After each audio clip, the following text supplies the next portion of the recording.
L'un des candidats provisoirement perdants de la présidentielle de dimanche dernier, Maître Ambroise Farama, souhaite que l'équipe actuelle de la CENI démissionne. Le parti du candidat l'OPA-BF dit en effet avoir constaté de graves manquements lors du processus électoral. Mais bilan d'observation moins grave selon Dialogue sans frontières. L'association indique que le vote de dimanche dernier s'est bien déroulé, malgré quelques insuffisances relevées. Et puis sur ce plateau, l'un des candidats de la présidentielle de 2020, Claude Emeta Sambedo, candidat indépendant, il a obtenu le plus faible score selon les résultats provisoires de la commission électorale. Bonsoir à tous, merci de nous suivre. Le candidat de l'Organisation des peuples africains Burkina Faso, OPA-BF, Ambroise Farama, a dressé le bilan de sa participation au double scrutin du 22 novembre dernier. Le parti à l'idéologie révolutionnaire n'est pas satisfait des résultats des élections donc parce qu'en deçà de ses attentes fixées, Ambroise Farama et ses camarades disent avoir observé de graves irrégularités et accusent l'institution de Newton Ahmed Barry, la CENI donc, d'être défaillante et exigent donc de ce fait la démission de l'équipe de la CENI. Michael Toukri. Des 13 candidats à la présidentielle du 22 novembre, Ambroise Farama se présentait comme le candidat de la rupture.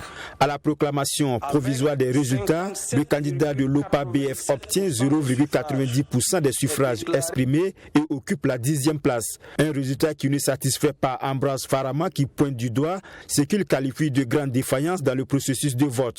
Nous avons pu relever une ouverture tardive de bureaux de vote dans plusieurs localités du Burkina Faso, une absence de certains documents du processus électoral, la répartition inappropriée des bulletins de vote d'une province à une autre, une suppression illégale de bureaux de vote sans accord préalable du Conseil constitutionnel, ouverture de nouveaux bureaux de vote sans avis préalable du Conseil constitutionnel et à l'insu des candidats, ou du moins de certains candidats, absence de vérification de double paraphe des procès-verbaux, le transport non sécurisé des urnes, des erreurs de décompte qui laissent percevoir des tentatives de manipulation des résultats, etc.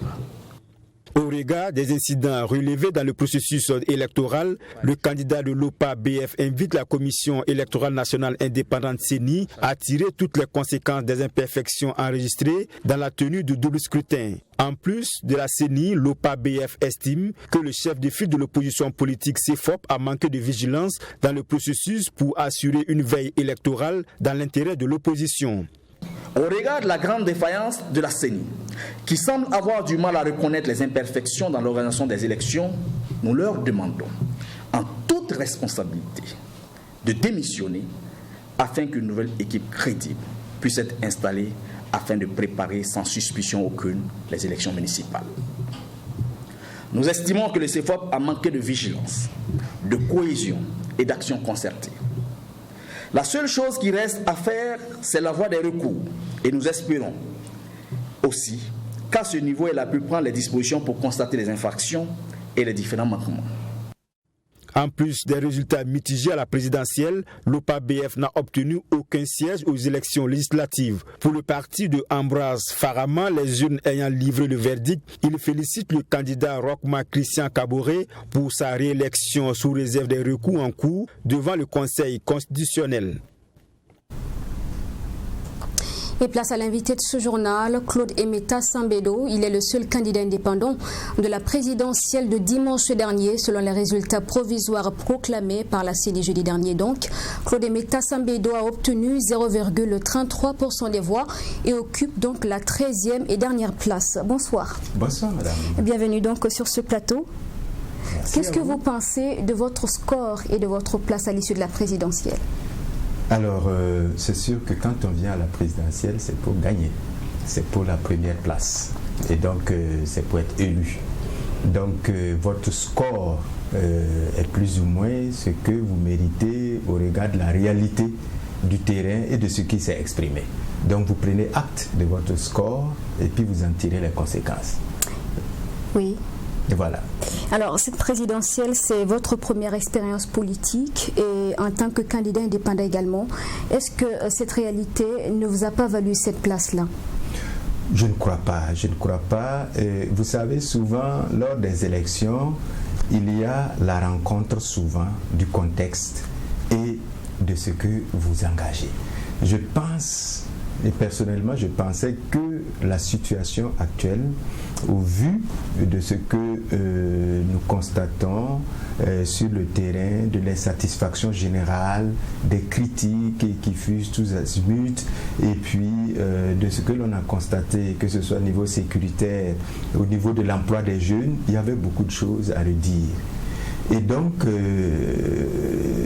personnellement, c'était le moment d'amorcer le changement. Mais le terrain a révélé autre chose en donnant provisoirement près de 60% au président sortant. C'est que la population se satisfait, de mon point de vue, de la gestion de l'occupant du perchoir. Donc c'est ce que l'on constate malheureusement sur le terrain. Est-ce que vous ne pensez pas qu'il est difficile de briguer la magistrature suprême en étant un candidat indépendant? Non, je ne crois pas, parce que d'autres pays nous ont montré un peu l'exemple heureux. Donc ce n'est pas un handicap. Je pense que c'est plutôt la voie idéale pour amorcer et conduire un changement. Seulement, ce que j'ai constaté sur le terrain, c'est que les gens votent les personnes ou votent à partir d'une motivation particulière, c'est-à-dire l'argent. Partout où je suis passé, on me dit oui, vos idées sont bien, c'est ce qu'on veut, mais après tout, qu'est-ce que nous on gagne dans ça? Voilà, ce qu'on gagne dans ça, c'est matérialisé. Donc cette réalité fait que finalement, c'est difficile à un candidat de mon éthique, parce que je suis resté ferme dans ma démarche, pas un seul sou à qui que ce soit. Donc je constate que les électrices et les électeurs qui ont porté leur choix sur moi, ce sont ceux qui ont compris mon message et qui sont prêts pour le changement sans un retour financier ou quelque chose en retour. Donc c'est déjà pas mal. Si vous avez ce score avec ces personnes qui sont prêtes à amorcer le changement sans demander quelque chose en retour, je crois que c'est un très bon début. Mais quand on sème une graine, on n'est pas celui qui récolte forcément. Ça fait son chemin et ça peut donner des fruits plus tard. Est-ce qu'avec cette lecture de comment les populations procèdent pour faire leur choix, vous reconnaissez la victoire du président sortant, la victoire provisoire?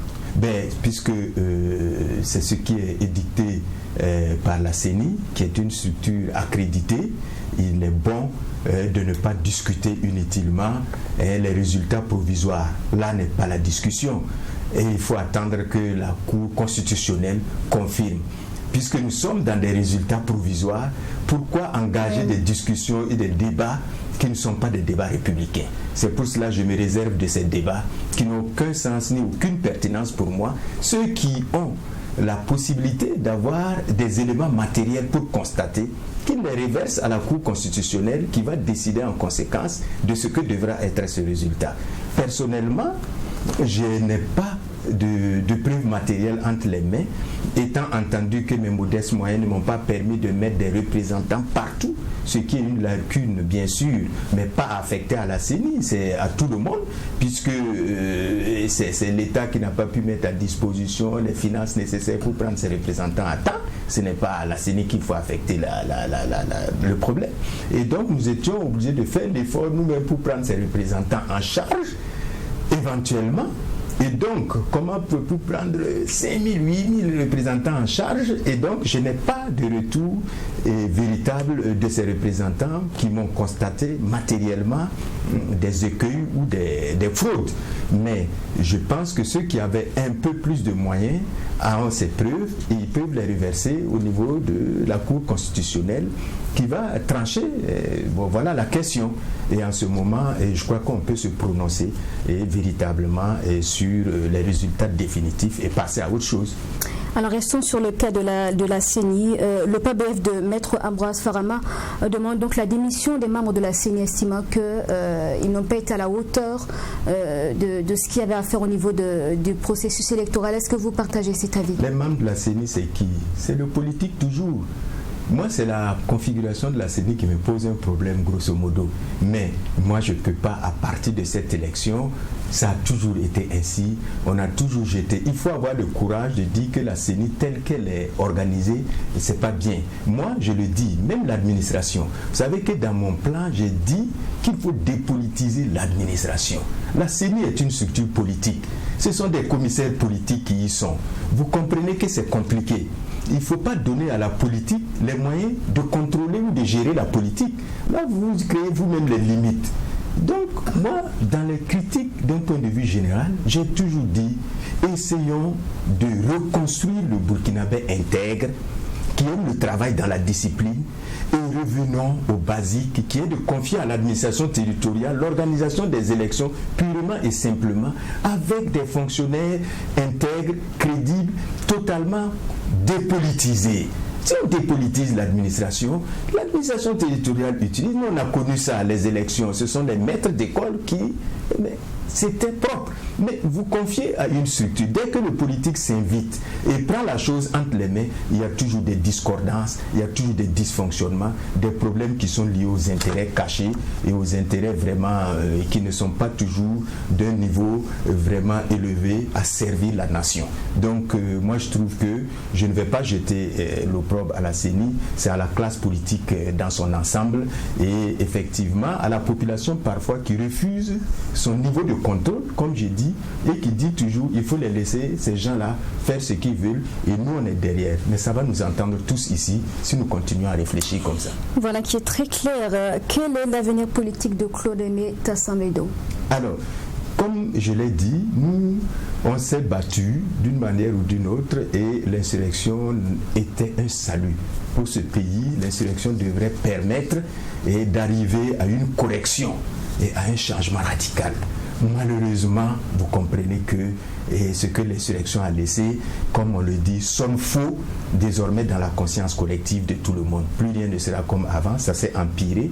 Et si vous voyez le rapport de l'INLAT, le rapport qui marque de 2016, la corruption s'est renforcée, l'injustice, rien n'a bougé. Bon, la question sécuritaire a pu ralentir un peu certaines actions, je comprends bien, mais voilà autant de motivations qui m'ont permis de passer la décision de m'engager parce que c'est un moment crucial où le pays avait besoin de toutes ses filles et de tous ses fils. Puissions souhaiter que le chef d'État qui sera élu puisse prendre en compte ces préoccupations profondes qui sont les miennes, c'est-à-dire le recul de la corruption, la victoire sur la gestion gabégique, c'est-à-dire l'instauration d'un régime, d'une gouvernance vertueuse, le recul et la victoire sur le terrorisme, toutes ces préoccupations qui ont motivé mon usurpation dans la sphère politique, cela me démotiverait en 2025, mais pourquoi y revenir si vraiment les préoccupations que je voulais dénoncer et l'esprit de changement que je sème, si ça germe, naturellement, on verra le changement. Mais si ce n'est pas pris en compte naturellement, je me dis que Claude Aimé Tassamedo n'est pas le seul qui peut porter l'esprit du changement. En 2025 ou plus tard, peut-être d'autres personnes peuvent incarner ce souci de changement et ils me verront derrière eux en soutien, évidemment. Cela veut dire que vous avez l'intention ou pas de vous présenter en 2025? Aucune intention, c'est ce que je vous dis. Moi, je suis venu par l'analyse d'une situation que j'ai estimé nécessaire et c'est pour cela que je vous dis ici, toutes ces préoccupations sont prises en compte par le chef d'État qui sera élu et qui sera naturellement, bien sûr, dans un esprit d'ouverture, c'est ce qu'il semble avoir dit, en tout cas humblement dans sa prise de parole. Et je me dis que tout, ce n'est pas seulement à la tête de l'État que l'on conduit un changement. Il y a beaucoup d'autres formes d'engagement qui peuvent nourrir cet esprit de changement. Mais ce fut une très belle expérience pour moi parce que ça m'a permis de toucher du doigt certaines réalités qui ne m'étaient pas étrangères. Mais en tant que chercheur, c'est bon de vérifier les hypothèses parfois. Merci beaucoup Claude Emeta Sambedo d'avoir répondu à notre invitation. Vous êtes donc candidat indépendant à la présidentielle de 2020. Merci d'être passé sur ce plateau. Restez avec nous pour la suite du journal. Merci à vous, madame. Le journal donc qui reste dans le cadre des élections de dimanche dernier. Dialogue sans frontières a fait le point aujourd'hui de son observation du scrutin. L'association indique que le vote s'est bien déroulé malgré quelques insuffisances relevées. Détail dans ce reportage signé Maxime Jodbambara. Pour sa première participation au double scrutin du 22 novembre dernier au Burkina Faso, c'est un bilan satisfaisant que dresse Dialogue sans frontières de sa mission d'observation. Dans les 6 régions et 9 provinces où cette association a déployé 120 jeunes observateurs, tout s'est bien déroulé selon le président du Dialogue sans frontières. À l'issue des observations, bien sûr, nous sommes satisfaits et nous avons aussi, avec cette restitution, essayé de lancer des pistes. Essayer aussi de dire comment on peut améliorer nos élections. Tout s'est globalement bien passé. Nous avons aussi compris que voter est un acte citoyen et c'est dans cette démarche que nous le faisons pour les générations qui arrivent et quelquefois qui disent que je ne vois aucun intérêt de voter parce que rien ne va changer. Tout s'est bien déroulé de façon générale, mais les équipes d'observation du Dialogue sans frontières notent tout de même quelques irrégularités constatées sur le terrain. Pour certains bureaux de vote, le nombre de membres, c'est-à-dire les 5 membres du bureau de vote, n'étaient pas présents à l'ouverture du bureau de vote. On a pu observer des personnes non autorisées dans des bureaux de vote, c'est-à-dire des personnes qui sont censées représenter des partis politiques, mais qui n'avaient pas d'accréditation, et donc certains parmi eux étaient dans des bureaux de vote. Pour le matériel de vote, on a pu observer que par exemple à Bobo-Dioulasso, il y a eu des bureaux de vote où le matériel était insuffisant ou inexistant. L'accès pour certains handicapés n'était pas aisé. Il n'y avait pas de rampe. Dans certaines écoles, il n'y avait pas de rampe pour permettre aux handicapés de pouvoir voter. L'association Dialogue sans frontières interpelle donc l'ensemble des acteurs intervenant dans le processus électoral à renforcer la communication pour corriger certaines insuffisances. Elle interpelle également la CENI à prendre en compte les 2 modes de comptage des voix, manuel et électronique, pour les prochaines échéances afin d'éviter d'éventuelles contestations. Même bilan d'observation des élections de dimanche dernier pour la coalition des ONG et associations africaines pour des élections apaisées et crédibles. Ce matin, la coalition était face à la presse. Elle a relevé donc quelques manquements tout en indiquant que leur degré de gravité ne remettait pas en cause la qualité du scrutin. La coalition des ONG et associations africaines pour les élections apaisées et crédibles félicite les autorités burkinabées et en particulier la CENI pour la réussite des élections du 22 novembre dernier. Pour cette coalition, le défi sécuritaire a été relevé lors de ces élections. Aussi, comparativement à d'autres pays de la sous-région, les élections se sont déroulées dans un climat apaisé au Burkina Faso selon la coalition. Nous avons craint cette élection et voici que la campagne électorale s'est déroulée de manière générale bien. Ensuite, le scrutin du 22 s'est déroulé sans qu'il y ait de morts. Donc nous estimons de manière générale que les élections ici au Burkina sont des élections à apprécier. Nous avons vu que ces élections ont produit un résultat plus ou moins satisfaisant, contrairement aux élections que nous avons eues par le passé ici en Afrique de l'Ouest, mais toujours en 2020. Donc nous remercions donc le Burkina pour sa maturité politique. Selon cette coalition, les imperfections constatées au cours de ce double scrutin ne peuvent pas entacher la crédibilité des résultats. C'est pourquoi elle estime que le Burkina Faso, par la réussite de cette élection, donne une leçon de démocratie au reste du monde. Les manquements que nous avons relevés sont mineurs pour nous. Il n'existe pas d'élection dans le monde qui soit vraiment une élection parfaite, où il n'y a pas de manquement.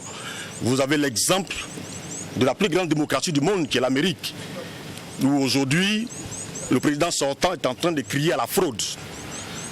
Au Burkina, on ne parle pas plutôt de fraude, on parle bien évidemment de difficultés à déployer le matériel électoral, on parle des difficultés à ouvrir les bureaux de vote. Effectivement, vous l'avez dit, ce sont des situations mineures que nous avons relevées sur le terrain, mais qui ne sont pas de nature à jeter un discrédit sur la sincérité du vote. La coalition a tout de même fait des recommandations pour éviter certaines erreurs dans l'organisation des prochaines échéances électorales. Il s'agit de mieux former les membres de bureaux de vote, de renforcer la sécurité sur le territoire national et de sensibiliser les citoyens en vue d'améliorer le taux de participation. Un reportage signé Abdoulrahim Nigné. Autre chose dans ce journal, un car de transport est parti en fumée hier vendredi aux environs de 17h sur la route nationale numéro 1, plus exactement à quelques mètres du premier poste de contrôle de la police après le péage. Le bilan provisoire fait état de 14 blessés, de 6 morts, dont un bébé de 18 mois. D'importants dégâts matériels sont également à signaler. Notre reporter Sanata Serré a été témoin du drame. Elle nous en parle. Les images sont insoutenables. Ces minibus en partance pour Fara transportaient des passagers et des marchandises diverses, dont des bouteilles de gaz. L'accident s'est produit sur la route nationale numéro 1, non loin du premier poste de contrôle de la police après le péage. Pris au piège à des flammes, 6 personnes y ont perdu la vie, dont un bébé de 18 mois. Le bilan fait également état de plus d'une dizaine de blessés. Il était environ 17h quand on a été alerté pour un car de transport en commun qui a pris feu juste après le péage. Et les sapeurs-pompiers qui ont été alertés, des moyens d'extinction et des ambulances ont été envoyés sur les lieux. Mais le car n'était pas rempli et il avait avec à son bord plus des marchandises, dont des bouteilles de gaz. Les blessés, toujours sous le choc, ont été immédiatement pris en charge par les sapeurs-pompiers dès leur arrivée sur les lieux.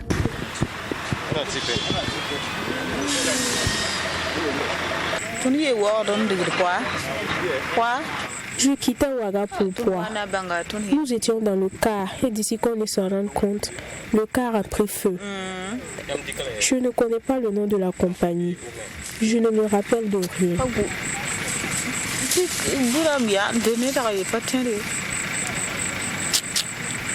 Le bilan aurait pu être lourd sans l'intervention de ce sapeur-pompier qui a apporté secours et assistance aux blessés avant l'arrivée de ses collègues. Il y a un sapeur-pompier et un sergent-chef qui étaient dans un car aussi qui était stationné ici pour le contrôle. Et dès qu'il a entendu l'explosion, il est resté sur place et son car a continué. Il a procédé au sauvetage des victimes qu'il pouvait trouver, dont une dame et puis des enfants, mais aussi 4 autres qu'il a pu extraire du car qui était en feu. Comme sur le champ, comme il y a eu l'explosion, il y avait la panique.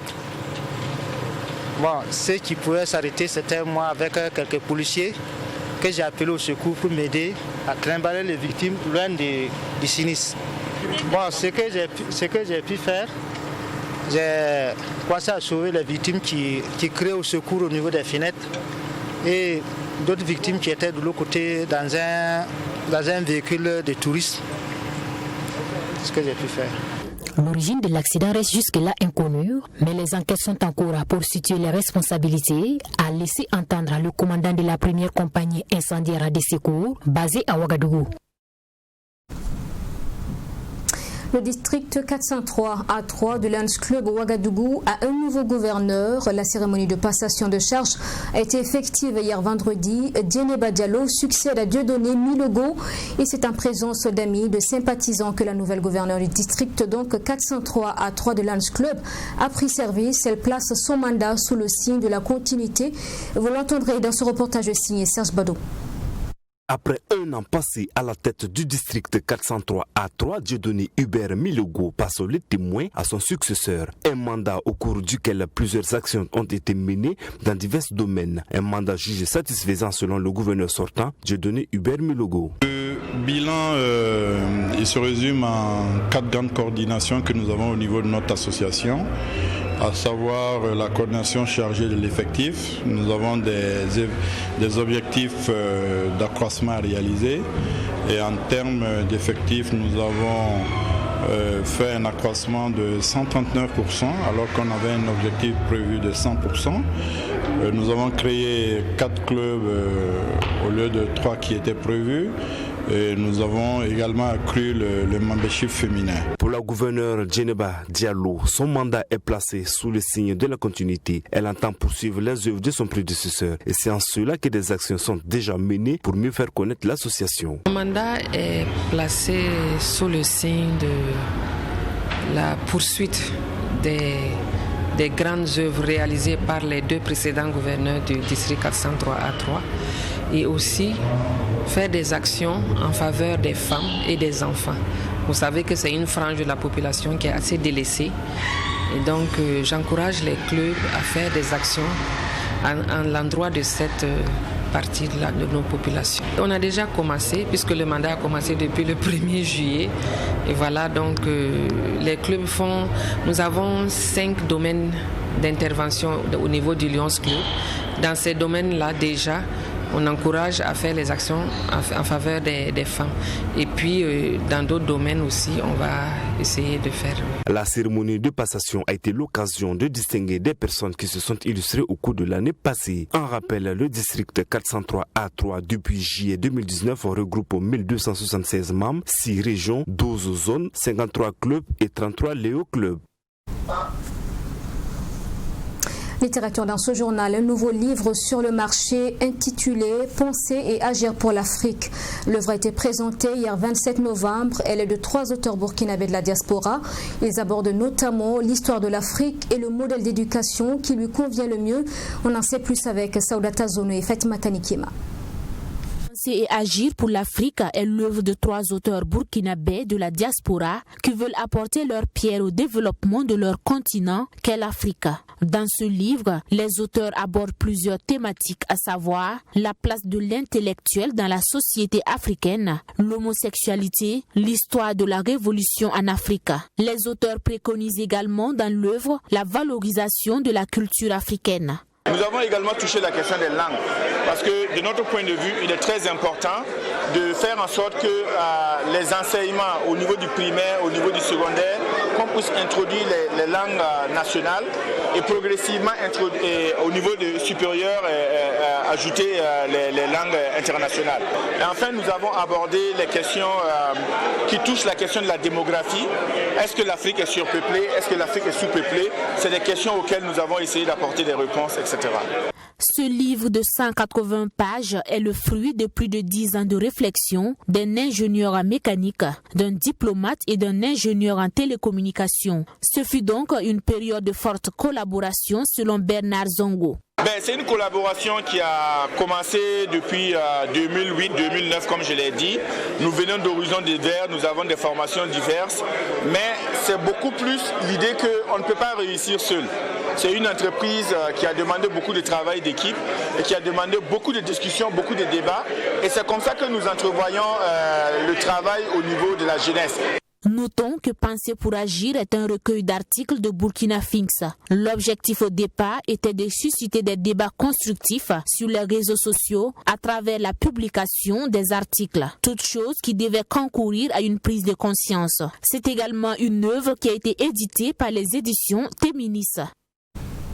Deuxième sortie d'œuvres littéraires dans ce journal, L'Observateur Toubabou est la toute première œuvre donc d'un jeune Français reporter qui a bénéficié d'une expérience professionnelle dans le journal L'Observateur Palga au Burkina. Son ouvrage L'Observateur Toubabou, sorti le 19 novembre dernier en français au Burkina, relate plusieurs événements qui se sont produits au Burkina en 2015. Dédicace hier vendredi à Ouagadougou, Rakita Bilgo et Abdourahmane. Dans cet ouvrage, l'auteur parle de quelques événements qui ont marqué l'histoire récente du Burkina Faso. Il s'agit notamment de l'insurrection populaire, le coup d'État de septembre 2015 et les premières attaques terroristes. L'écriture de l'Observateur Toubabou se justifie, selon l'auteur, par sa volonté de mettre en lumière ces événements qui ont engendré de profondes mutations dans la vie sociopolitique de la nation burkinabé. Quand je suis rentré en France après 1 an au Burkina, je me suis aperçu que en discutant avec des Français, ils n'avaient pas entendu parler de tout ce qui s'était passé au Burkina Faso, ou très peu, dans cette période-là. Alors que pourtant, c'était quand même 3 événements historiques dans le laps de temps de 10 mois pendant lesquels j'ai vécu ici. Et pour les citer, le coup d'État manqué du général Diendéré d'abord, puis les élections de 2015 qui ont abouti quand même à la première transition pacifique de pouvoir entre 2 civils depuis l'indépendance, et puis après le premier attentat djihadiste, et donc ces événements historiques avaient été très peu relayés en France, et ce livre n'était pas un acte prémédité.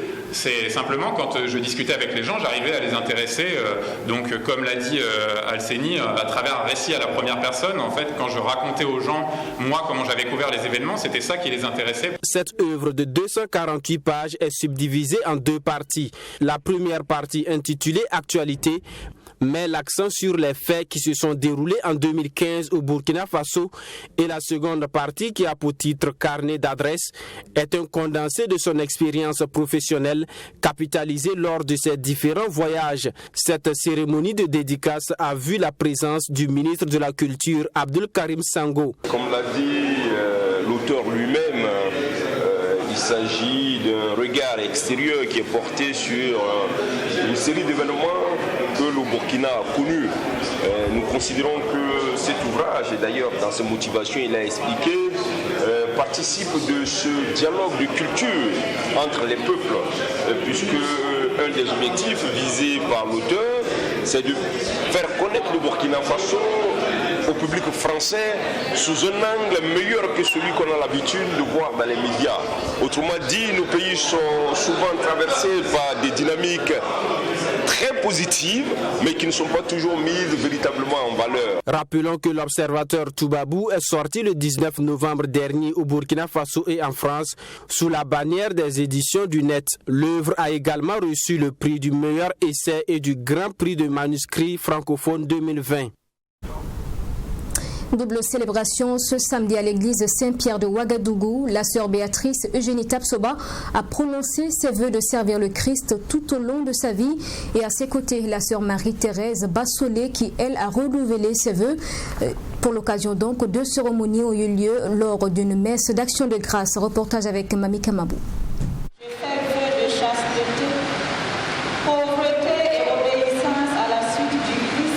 La sœur Béatrice Eugénie Tapsoba vient de prononcer ses vœux de chasteté, de pauvreté et d'obéissance.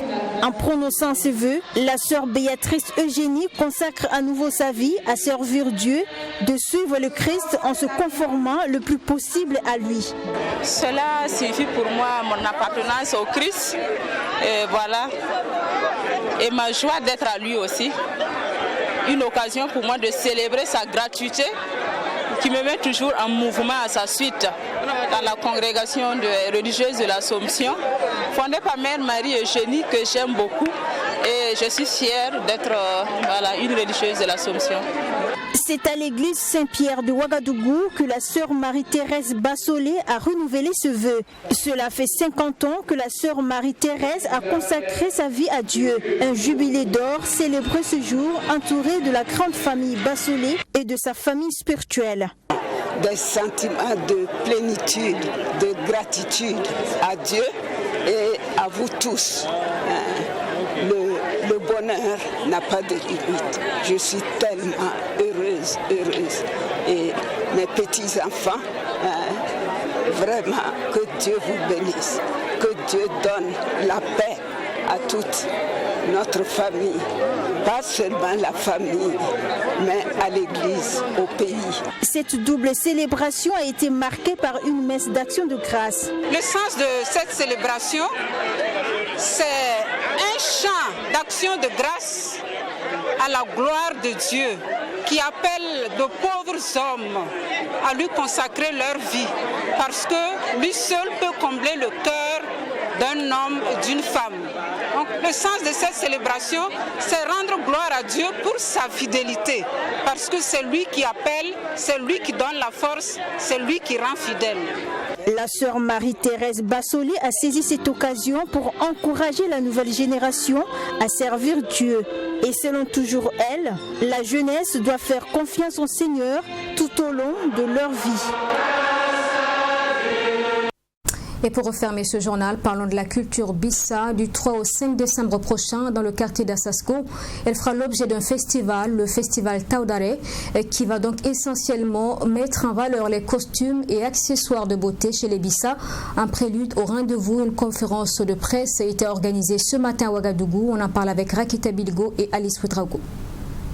Promouvoir, défendre et protéger les savoirs des terroirs, tel est l'objectif que s'est fixé le festival Taradoré. Premier du genre, cet événement culturel se veut une tribune de revalorisation du patrimoine ancestral. Et pour cette première édition, c'est la culture Bissa qui sera mise en exergue lors de ce festival. Une activité qui, selon les initiateurs, aidera certainement la jeunesse à se ressourcer et à redécouvrir sa culture. Pendant 3 jours, nous allons vivre une immersion et à travers des conférences, nous allons pouvoir échanger autour de la culture ancestrale, nos traditions, qu'est-ce que c'est et qu'est-ce qu'on peut en faire. Et surtout se retourner vers nos anciens, nos parents, nos grands-parents pour recevoir de bons guides.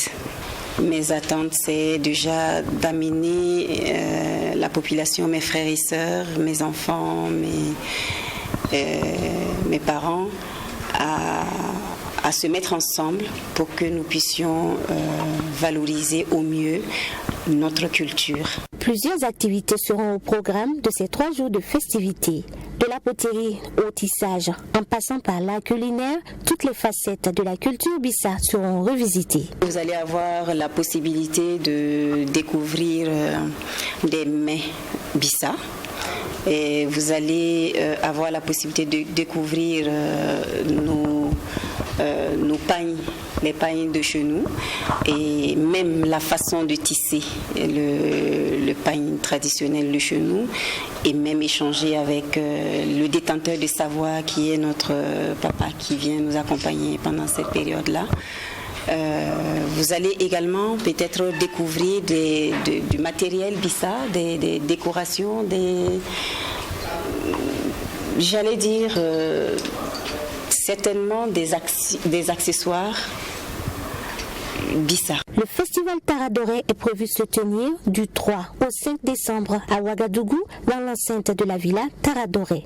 Notons que Taradoré est une expression en langue nationale Bissa qui signifie le savoir du terroir. La culture Bissa donc en valeur du 3 au 5 décembre prochain dans le festival Taradoré. Et voilà, c'est la fin de ce journal. Merci à vous qui nous suivez tous les jours. Je vous souhaite un excellent week-end en compagnie de nos programmes. Bonsoir et portez-vous bien.